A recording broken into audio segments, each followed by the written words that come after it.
ਅਸਲਾਮ ਅਲੈਕੁਮ। ਉਮੀਦ ਹੈ ਤੁਸੀਂ ਖੈਰੀਅਤ ਨਾਲ ਹੋਗੇ। ਮਾਸ਼ਾ ਸਾਡੀ ਫੈਮਿਲੀ ਵੀ ਖੈਰੀਅਤ ਨਾਲ ਆ। ਬੱਚੇ ਨੂੰ ਸਕੂਲੋਂ ਲੈਣ ਆਈ ਆ। ਜ਼ੇਰ ਟਾਈਮ ਹੈਗਾ ਪੰਜ ਸਿਆਸਤ ਦੀ ਗੱਲ ਕਰ ਲਾ। ਜਦੋਂ ਮੈਨੂੰ ਕੋਈ ਸਿਆਸਤ ਦੀ ਸਮਝ ਨਹੀਂ ਲੱਗਦੀ ਨਾ ਤੇ ਫਿਰ ਮੈਂ ਆਪਣੇ ਜੱਜ ਨੂੰ ਪੁੱਛਦੀ ਹੁੰਦੀ ਆ। ਮੇਰੇ ਜੱਜ ਹੀ ਫਿਰ ਮੈਨੂੰ ਦੱਸਦੇ ਹੁੰਦੇ ਆ। हाँ, ये आजकल सियासत है, हर जगह ही चर्चा है। सियासत घर घर हो रही है, महल्ले महल्ले, गली गली, पूरे मुल्क में सियासत हो रही है, बल्कि पूरी दुनिया में ही पाकिस्तानी सियासत को डिस्कस किया जा रहा है। तो ये बड़ा दिलचस्पी लेना शुरू हो गई है सियासत में। वैसे ही ये ज़रा PTI को सपोर्ट करती हैं। तो मेरा व्यू पॉइंट होता है कि पाकिस्तान में सियासत में लोगों ने फैसला करना है कि भाई पाकिस्तान की सियासत को जाना किस तरफ है। तो इस दफ़ा जो पाकिस्तान के हालात हुए हैं, असल वाक़यात आपको बताता हूँ। असल में इनको 2 दफ़ा मैंने मुख्तसर बताया है। आज मैं बताने की कोशिश करता हूँ और कुछ क्लियर करता हूँ मामला कि हुआ क्या पाकिस्तानी सियासत में। आप सबको पता होगा, अगर नहीं पता तो आप अगर नेट पे सर्च करें तो आपको थोड़ा सा आइडिया हो जाएगा कि अमेरिका इन्वॉल्व था अफ़गानिस्तान की जंग में। और पिछले साल ही उन्होंने अफ़गानिस्तान को वहाँ शिकस्त का सामना करना पड़ा। वो छोड़ के गए वहाँ पे, कंप्रोमाइज़ करके जान छुड़ा के भागे वहाँ अमेरिकन। तो अब हुआ क्या कि उनको पहले तो शक था कि पाकिस्तान इन्वॉल्व है हमारी शिकस्त में, तो था। और दूसरा ये कि करने में, टारगेट अचीव करने में अफ़गानिस्तान में कोई ताउन नहीं किया। खैर वो बड़ी बुरी तरह फंसे हुए थे। तो वो हुआ क्या कि उनको वहाँ से जाना पड़ा। जब वो वहाँ से चले गए तो अब उनको पहले तो कोरोना पूरी दुनिया में रहा, तो इतना ज़्यादा ना उन्होंने कोई किया नहीं, इन्फ्लुएंस नहीं पाकिस्तान को किया। वो अमेरिका में बड़ा कोरोना था, पूरी दुनिया में फैला हुआ था। तो लोग भी इतने ज़्यादा इंटरेस्टेड ना रहे पॉलिटिक्स में, ज़्यादातर अपनी लाइफ में, अपने कारोबार में, अपनी सेविंग को बचाने में और रहे। अपनी लाइफ महदूद होगी सोच की हद तक। अब दूसरी तरफ क्या होता है कि उधर से अमेरिका निकल जाता है अफ़गानिस्तान में अपना सामान और फौजी सामान वगैरह छोड़ के, और बड़ा दिल शिकस्ता होकर वहाँ से निकलता है।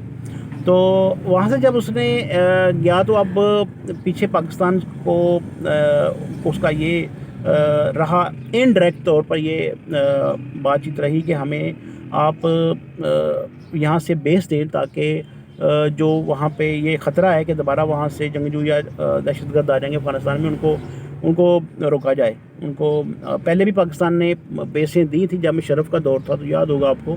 तो वो वहाँ से पेशावर से यहाँ से ड्रोन उड़ा के तो अटैक करते थे, और तकरीबन 400 के करीब उन्होंने अटैक किए। अच्छा, अब होता है कि ड्रोन में तो बिल्कुल ही वो समझ लीजिए कि मशीन उड़ती है कि जहाज़ उड़ता है बगैर इंसान के, वो टारगेट करता है, बम मार के आ जाता है। पाकिस्तान में इस माली फाइनेंशियली लॉस किया, वहाँ इनको जानी नुकसान हुआ, पाकिस्तान को माली बड़ा नुकसान हुआ। फिर सारे वज़ीरिस्तान में भी एक उनके कहने पे इन्होंने ऑपरेशन शुरू कर दिया, और वो लाखों की तादाद में लोगों को वहाँ से डिस्प्लेस करके तो उन्होंने वहाँ पे ऑपरेशन किया और दोबारा फिर उनको बहाल किया। बड़ा लॉस हुआ पाकिस्तान को।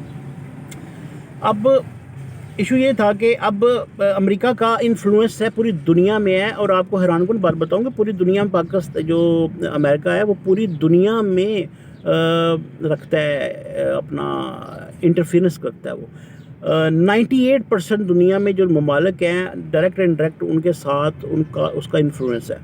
वहाँ पे उसके आसपास कहीं ना उनकी फ़ौज भी मौजूद है।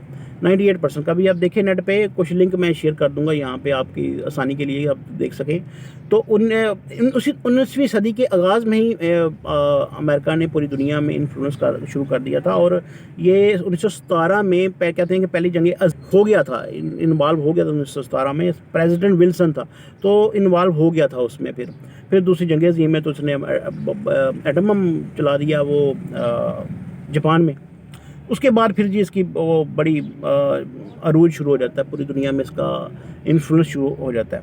तो पाकिस्तान के अंदर इसका इन्फ्लुएंस था, मुशर्रफ दौर में था, उससे पहले भी था, ठीक है। फिर ये इवन के पहली दौर हुकूमत में भी, फिर जरदारी गवर्नमेंट में भी, और फिर नवाज शरीफ दौर में भी ये इनका इन्फ्लुएंस था और उनकी दखलंदाजी थी। अब ये देता है, ये तो बात ठीक है कि पावर है, फाइनेंशियल पावर है अमेरिका बहुत बड़ी, और वो पाकिस्तान को बहुत इमदाद देता है, फौजी इमदाद देता है, ट्रेनिंग देता है फौजों को, फिर हमारे सोशल सेटअप में बड़ी इमदाद देता है, USAID के नाम से बड़ी इमदाद मिलती है पाकिस्तान को, एजुकेशन मामले में, हेल्थ के मामले में, ये पोलियो का जो मामला है ये भी अमेरिका से सारा कुछ आता है। आप इमदाद तो देते हैं, बहुत ठीक ठाक इमदाद देता है, इसके बगैर आपका फाइनेंशियल सिस्टम चलना मुश्किल है वैसे। अब हुआ या क्या कि ये जब फ्रांस से चला गया तो उधर से उन्होंने इनको एम्बेसी के जरिए लेटर लिखा कि भाई हमें बेसिस चाहिए पाकिस्तान में, ताकि हम वहाँ यहाँ से अपने ड्रोन हथियारों को उड़ा सकें। अब यहाँ पे जो उनको शायद पर्सनैलिटी का नहीं पता था, वैसे पाकिस्तान के वो पाकिस्तान की इंतज़ामिया को हमेशा डांटती रही हैं, उनका रोल हमेशा एक हकम की तरह है, वो डांट के काम ले लेते हैं। अब इसकी तरफ उनका इस दफ़ा उनका एक गलत बंदे से पल्ला पड़ गया, और वो थे खान साहब। उन्होंने कोई लेटर लिख दिया इंतज़ामिया को, तो उनको कहा कि भाई ये बंदा जो है, लिखा तो वैसे इस्टेब्लिशमेंट को खत था कि भाई ये बंदा हमें मंजूर नहीं है, इसको हटाओ और नई गवर्नमेंट लेके आओ ताकि हम उनके साथ नेगोशिएट कर सकें, ठीक है। अब ये ख़त जो था वो खान साहब के हाथ लग गया। खान साहब जो थे वो बिल्कुल ही, आपको पता है कि वो उनकी लाइफस्टाइल ही ऐसा है कि वो तो हुक्माना इंतज़ार उनका भी है, इगोइस्टिक भी हैं कह सकते हैं आप। अब हुआ क्या कि उन्होंने ख़त को बड़ा सीरियसली लिया कि ये बदतमीज़ी की है ये तो अमेरिका ने। उन्होंने कहा जी हमने तो जवाब देना है। अब इस्टेब्लिशमेंट और सिविल गवर्नमेंट बिल्कुल पीछे हट गई, वो तो पीछे हट गई कि भाई हम कैसे, वोट तो हमेशा इसी तरह ही काम करता है अमेरिका, और वो डांटता है और काम ले लेते हैं, लेकिन हम उसको कैसे जवाब दे सकें। वो बेसिकली ख़त बदतमीज़ी था, गालियाँ थी कह लें आप। लेकिन खान साहब चढ़ गए। खान साहब ने कहा कि ये जरूरत कैसे हुई, ये मिलके भी आए थे डोनाल्ड ट्रंप को, और इनका अंदाज़ा अब देखें टीवी पे, जब वो वहाँ से जो भी वीडियो मौजूद है, ये उससे बड़े फ्रैंक और बड़े फ्रेंडली अंदाज में बात कर रहे हैं, और किसी की इस किस्म का इन्फ्लुएंस नहीं ले रहे वो। तो इसी पर्सपेक्टिव में, ख़त के पर्सपेक्टिव में, जब इनको इंटरव्यू में एक अमेरिका में कहा गया कि भाई आपको अगर बेसिस का कहा जाए, तो इन्होंने क्या था, एब्सोल्युटली नॉट। तो आप वो भी देखेंगे कि तो वो जो होस्ट होता है जो हैरान हो जाता है कि इतनी बड़ी स्टेटमेंट दे दी। खैर वो जो है, अब ये खान साहब ने सिविल गवर्नमेंट को, एस्टेब्लिशमेंट को कहा कि भाई मैंने तो इसको जवाब देना है, इन्होंने बदतमीज़ी की है और बड़ा ज़बरदस्त जवाब दूंगा। लेकिन उन्होंने वो पीछे हट गए। अब वो पीछे हट गए तो मामला ये था कि खान साहब के पास ऑप्शन यही, अमल बे मरूफ़ और नही अनिल मुनकर का जलसा किया, तो उन्होंने वो ख़त लहरा दिया। तो पहले तो किसी को नहीं पता था कि अब जो भी जवाब देना था वो प्राइवेटली देना था। कुछ खबर थी तो वो इतनी वो पब्लिकली नहीं हुई थी। अब ख़त दिखा दिया, पब्लिक के सामने आ गया, कंटेंट तो लोगों के सामने आ गए, दो के ख़त नहीं आया। तो अब मामला ये हुआ कि ऊपर से इंतहाई इन्फ्लुएंस आ गया। कुछ कहते हैं कि एस्टेब्लिशमेंट ने भी कोई वाज़े तौर पर साथ नहीं दिया और कुछ डॉज किया, जिसकी वजह से तहरीके अदम एतमाद पास हो गई और खान साहब गवर्नमेंट से बाहर आ गए। अब खान साहब गवर्नमेंट से बाहर आए तो उनके पास जो बयानियाँ हैं आज़ादी का, उनके पास जो बयानियाँ हैं मुल्क की खुद मुख्तारी का, उनके पास जो बयानियाँ है पाकिस्तान की खुद इन्हिसारी का, वो बड़ा ताकतवर बयानियाँ हैं, और उसके ऊपर वो कंप्रोमाइज़ करने को तैयार नहीं है।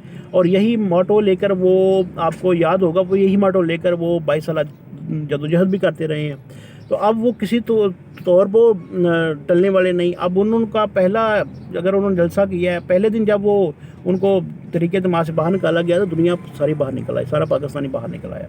खान साहब को अंदाज़ा हो गया कि ये अवाम की दुखती रग पे हाथ आ गया, ठीक है।